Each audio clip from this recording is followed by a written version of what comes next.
זה התחיל בקהילות של עשרות בודדות שחיו כמעט במחתרת. היום חיים כבר בינינו כ-15,000 יהודים משיחיים מאמינים בישוע. מתפללים אליו אבל גם מלים את בניהם, נשקים את המזוזה ומתגייסים לצה"ל במוטיבציה מלאה. שלמה רז פגש בהם וחזר קצת מבולבל. בכל ליבי אהלל אותך. מי רוצה להתפלל? אני. טוב. אבינו שבשמיים, תודה על היום הנפלא הזה שנתת לנו. תודה על הגשם שהורדת משמיים. תברך את כל האנשים שנוסעים באוטו ושלא יקרה להם כלום. בשם ישוע המשיח, אמן.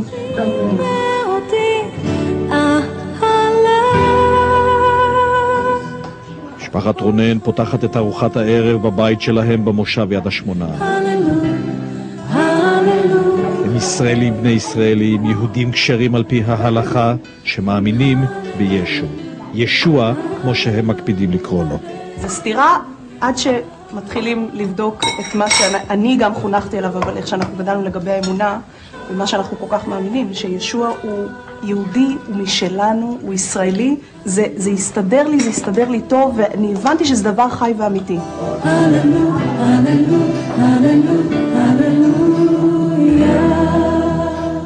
כמו משפחת רונן, תושבי המושב יד השמונה מאמינים בישו. הם קוראים לעצמם היהודים המשיחיים, מדגישים שוב ושוב שהם לא נוצרים. לממסד הנוצרי אין שום קשר. אנחנו יהודים לכל דבר, אנחנו ישראלים חיים בתוכנו.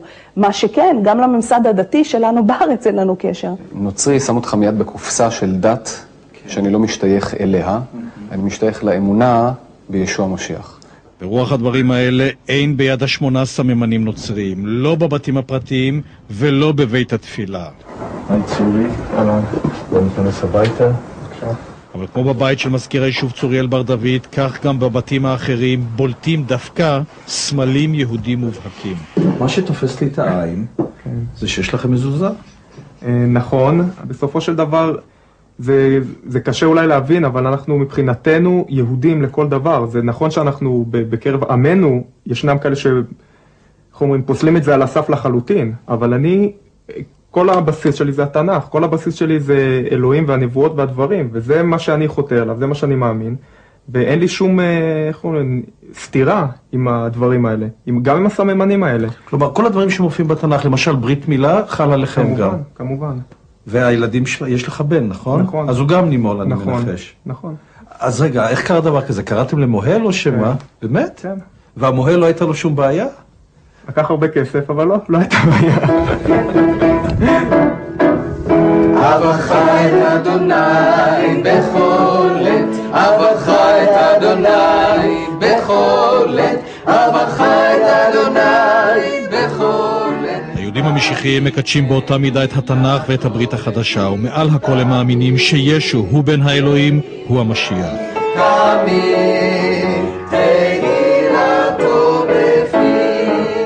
עשרות שנים מתקיימות קהילות כאלה במקומות רבים בישראל, בדרך כלל בצנעה, לפעמים אפילו בהיחווה. הסביבה לעתים קרובות מתקשה מאוד להקל אותם, אפילו החברים בבית הספר מגלים עוינות.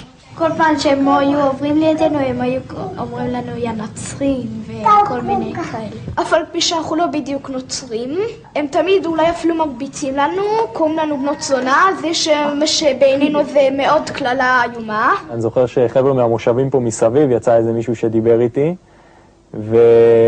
ושאלתי אם אני מאמין בישו.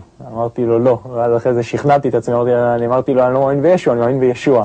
איילת נתקלה בשעתה בקשיים נוספים. זה בדיוק היה תקופת מלחמת המפרץ הראשונה, והייתי בקורס קצינים לקראת הסוף, קצינות חימוש בדיוק אז לקראת שלב הסיום, ונכון, הוציא אותי מהקורס על סמך באמת ביטחון שדה. ואני נורא נפגעתי, כי אבא שלי וכל הדודים שלי קצינים בצה"ל ונלחמו במלחמות, ופתאום דבר כזה. מאז הממסד ובעיקר הממסד הביטחוני שינה את עמדתו. זה בעצם אימון מילואים של יונתן, לא יודע, זה הגדוד. הגדוד, כן, הגדוד שלי. אם תיקח פה את האנשים במושב, את המשפחה שלנו, את כולם קרבים. גם אם לא בסיירת, אז כל אחד תמיד ינסה לתת מה שהוא יכול, ולאן שהוא יכול הוא יגיע. וגם מבחינת התנ"ך עצמו והכתובים שלנו, הברית החדשה והכל, אנחנו מחויבים להיות נאמנים למדינה ולשרת אותה. צורי משרת ביחידה מובחרת, יונתן סמך מ"פ בצנחנים. שניהם השתתפו בקרבות מהקשים יותר במלחמת לבנון השנייה. אבל כל זה לא משכנע כמובן חוגים חרדים שנלחמים בהם מלחמת חורמה. ככה מושכים ילדים קטנים לנצרות, נותנים להם בגדים יפים ולחם ואוכל, ואחרי זה אומרים להם בואו תשתחוו ליושקר, הממזר. זוהי הפגנה שארגנו חסידי גור בערד נגד הקהילה המקומית. הנה רבקה פנאי באה ממשפחה חרדית, חטפו אותה, עשו ממנה נוצריה. הם חוטפים ילדים ומטפילים אותם לנצרות, תתרחקו מהם. אבל כשהאמונה יוקדת, אין מה שיעצור את התופעה. בשנים האחרונות יש גידול משמעותי במספר הקהילות של היהודים המשיחיים. מדברים לפחות על 15 קהילות רק בירושלים. אפילו באזור הזה, גבול השכונות החרדיות, פועלות כמה קהילות של יהודים משיחיים. ואני אשאל אתכם עוד פעם, מי בא מוכן להלל את האדון?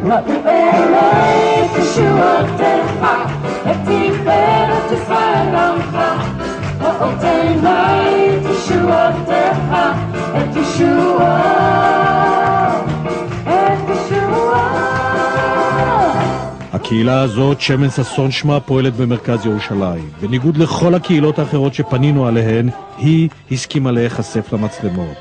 הקהילה הזאת צמחה בשנתיים מ-60 מאמינים לכ-200. רבים מהמצטרפים החדשים הם צעירים, ילידי הארץ, חלקם מבתים מסורתיים. המשפחה של אמא שלך, לא יודע, סבא וסבתא, הם בקשר איתך או ש...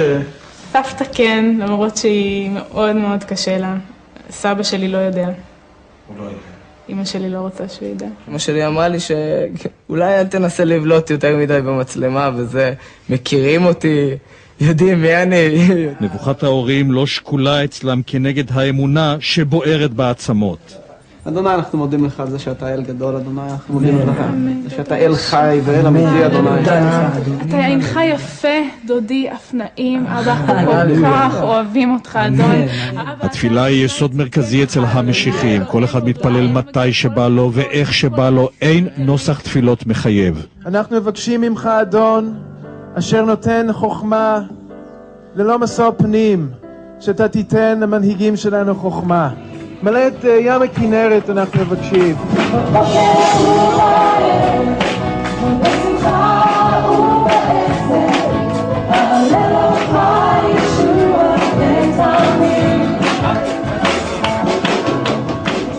חשוב להם מאוד שלא יאשימו אותם במיסיונריות, אבל גם חשוב להם שיכירו את האמת שלהם.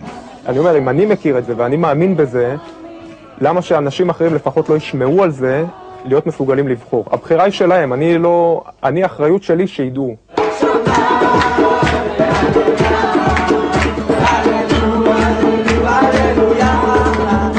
הם רוצים שנדע שהאמונה היא שקושרת אותם לארץ הזאת, שאין סתירה על פי אמונתם בין הברית החדשה לבין התנ"ך, להפך, שאפשר להתפלל לישו, ישוע בלשונם, ובמקביל לקבל את השבת כמו שמקבלים אותה במיליוני בתים יהודים ברחבי העולם.